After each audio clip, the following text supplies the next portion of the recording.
Welcome to our channel be prepared guys. మన ఈ ఛానల్లో చాలా నోటిఫికేషన్ గురించి అయితే చెప్పడం జరుగుతుంది. అలాగే జాబ్స్ ప్రిపేర్ అవ్వాలి, ఏ విధంగా ప్రిపేర్ అవ్వాలి, స్ట్రాటజీ ఏంటి యూజ్ చేయాలి, అలాగే మనకి ఏ విధంగా ప్రిపేర్ అయితే ఈజీగా క్రాక్ చేయొచ్చు అనేది ఈ ఛానల్లో చెప్పడం జరుగుతుంది. అలాగే ఈరోజు చూసుకుంటే మనకి 10th క్లాస్ అయిపోయిన తర్వాత మనం ఏ జాబ్స్కి ప్రిపేర్ అవ్వచ్చు, లేదా మనం సపోజ్ ఇంటర్ నుంచి జాబ్స్ ప్రిపేర్ అవుతున్నా, మనం డిప్లొమా అయిపోయిన తర్వాత జాబ్స్ ప్రిపేర్ అవుతూ ఉంటారు.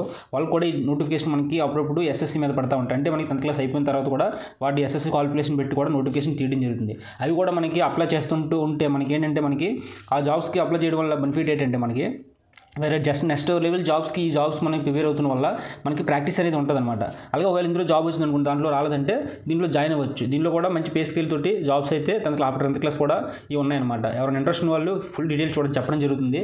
మనకి ఆఫ్టర్ 10th తర్వాత ఏ నుంచి రిక్రూట్మెంట్ ఎక్కువ తీస్తూ ఉంటారో, ఏ విధంగా ప్రిపేర్ అవ్వాలి ఏంటనేది చూసుకుంటే మనకి ఫస్ట్ చూసుకుంటే మనకి ఇండియన్ రైల్వేస్ మనకి ఎవ్రీ ఇయర్ కూడా ఇండియన్ రైల్వేస్ నుంచి నోటిఫికేషన్ అయితే రావడం జరుగుతుంది. ఎవ్రీ ఇయర్స్ 2 years ఒకసారి నోటిఫికేషన్ అయితే మనకి ఇండియన్ రైల్వేస్లో వేరే పోస్టులకి అయితే రిలీజ్ చేస్తారన్నమాట. 10th క్లాస్ బేస్ మీద కూడా రిలీజ్ చేస్తారు. అలాగే ఇంటర్ ఉంటుంది, డిప్లొమా ఉంటుంది, బీటెక్ జూనియర్ ఇంజనీర్ కానీ డిప్లొమా జూనియర్ ఇంజనీర్ అవి కూడా తీస్తారు. ఇవి కూడా దాంతో పాటుగా ఎక్కువ మనకి నోటిఫికేషన్లో ఎక్కువ నెంబర్ ఆఫ్ పోస్టులు అయితే మనకి రైల్వేస్లో మ్యాక్సిమమ్ ఆల్ ఓవర్ ఇండియాలో రైల్వేస్లోనే ఎక్కువ నెంబర్ ఆఫ్ పోస్టులు తీస్తూ ఉంటారు అనమాట. అవి చూసుకుంటే మనకి ట్రాక్ మ్యాన్ అని, పోర్టర్ అని, స్వీపర్ అని ఇలా రైల్వే రిక్రూట్మెంట్ బోర్డు నుంచి అయితే నోటిఫికేషన్ తీస్తూ ఉంటారు. దీనివల్ల యూజ్ ఏంటంటే మనకి ఈ నోటిఫికేషన్ ప్రిపేర్ అవుతూ ఇవి కూడా రాస్తూ ఉంటే మనకి ప్రాక్టీస్ అనేది అవుతుంది.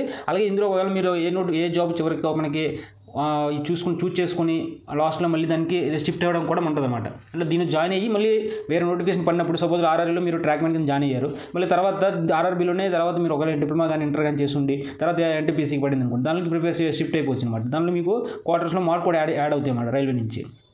అది ఫస్ట్ రైల్వే నుంచి అయితే ఎవ్రీ నోటిఫికేషన్ రావడం జరుగుతుంది. నెక్స్ట్ వచ్చేసి డిఫెన్స్ మనకి ఇండియన్ నేవీ కానీ ఎయిర్ ఫోర్స్ కానీ నోటిఫికేషన్ అయితే ఎప్పుడు కూడా ఎయిర్ ఫోర్స్ నుంచి, ఇండియన్ ఆర్మీ నుంచి, ఇండియన్ నేవీ నుంచి ఈ మూడింటి నుంచి కూడా ఎవ్రీ నోటిఫికేషన్ అయితే ఇండియన్ నేవీ నుంచి నోటిఫికేషన్ ఎప్పుడు వస్తుంది. ఇండియా ఆర్మీ నుంచి ఎప్పుడు కూడా ఎప్పటికప్పుడే మనకి కండక్ట్ చేస్తూ ఉంటారు. ఎక్కడ అవి మన ఇండియాలోని ఎప్పుడు కూడా ఇండియా ఎయిర్ ఫోర్స్ గురించి కూడా సైలర్ అని, ఐర్మ్యాన్ అని, సోల్జర్ నోటిఫికేషన్ అయితే ఎప్పుడు కూడా నోటిఫికేషన్ అయితే తీయడం జరుగుతుంది డిఫెన్స్ నుంచి కూడా. నెక్స్ట్ చూసుకుంటే ఎస్ఎస్సి అంటే స్టాఫ్ సెలక్షన్ కమిషన్ అనమాట. ఇందులో కూడా మనకి స్టాఫ్ సెలక్షన్ కమిషన్లో ఎస్ఎస్సిలో మల్టీ టాస్కింగ్ స్టాఫ్ అని చెప్పి ఎంటీఎస్సీ నోటిఫికేషన్ ఇప్పుడు కూడా తీయడం జరుగుతుందన్నమాట. అది స్వీపర్ అని, ప్యూన్ అని, అది కూడా మంచి జాబ్స్ అన్నమాట. ఇవి స్టాఫ్ సెలక్షన్ కమిషన్లో ఈ నోటిఫికేషన్ కూడా ఎవ్రీ నోటిఫికేషన్ అయితే తీస్తారు. ఇది కూడా మనం ప్రిపేర్ అయితే ఈజీగా ఉంటుంది అనమాట. నెక్స్ట్ పోలీస్ ఫోర్స్ అంటే కానిస్టేబుల్, డ్రైవరు, వాటర్ ఇలా కూడా నోటిఫికేషన్ తిరుగుతుంటుంది. ఇవి పోలీస్ అనేవి ఓవరాల్ మనకి బీఎస్ఎఫ్ అని ఈ నోటిఫికేషన్లు అయితే ఇప్పుడు కూడా పడతా ఉంటే ఎక్కువ నెంబర్ ఆఫ్ పోస్టులు అయితే పడతాయి అనమాట. ఎంత అయిపోయింది మనం చదవలేదు ఒకవేళ అనుకుంటే గవర్నమెంట్ జాబ్స్ అవ్వలేదు అనుకున్న అవసరం లేదు, ఈ జాబ్స్ కూడా ప్రిపేర్ అయ్యి మనం క్యారెక్టరైజ్ చేయొచ్చు అనమాట దానికి.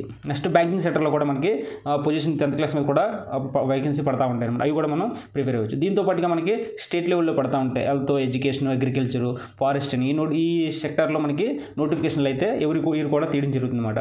దీంతో పాటుగా మనకి ఇంకా నెంబర్ ఆఫ్ పోస్టులు అయితే తీయడం జరుగుతుంది. ఇవి మనకి ఆఫ్టర్ 10th క్లాస్ అయిపోయిన తర్వాత మనకి నోటిఫికేషన్ అయితే ఎవ్రీ ఇయర్ కూడా మనకి నోటిఫికేషన్ అయితే తీయడం జరుగుతుంది అన్నమాట. డిఫెన్స్లో కానీ, స్టాఫ్లో కానీ, పోలీస్ ఫోర్స్లో కానీ, ఎస్ఎస్సీలో కానీ, రైల్వేస్లో కానీ ఎప్పుడు కూడా నోటిఫికేషన్ అనేది తీస్తూ ఉంటారు. కాబట్టి 10th అయిన తర్వాత కూడా నోటిఫికేషన్కి మనం ఇవి ప్రిపేర్ అవ్వచ్చు అన్నమాట. Don't worry. తర్వాత ఇది నోటిఫికేషన్ అలాగే చెప్పడం జరుగుతుంది. అలాగే నోటిఫికేషన్ ఏం పని సరే ఈ ఛానల్లో చెప్పడం జరుగుతుంది. ఈ ఛానల్ కొంచెం సబ్స్క్రైబ్ చేసుకోండి. Thank you guys.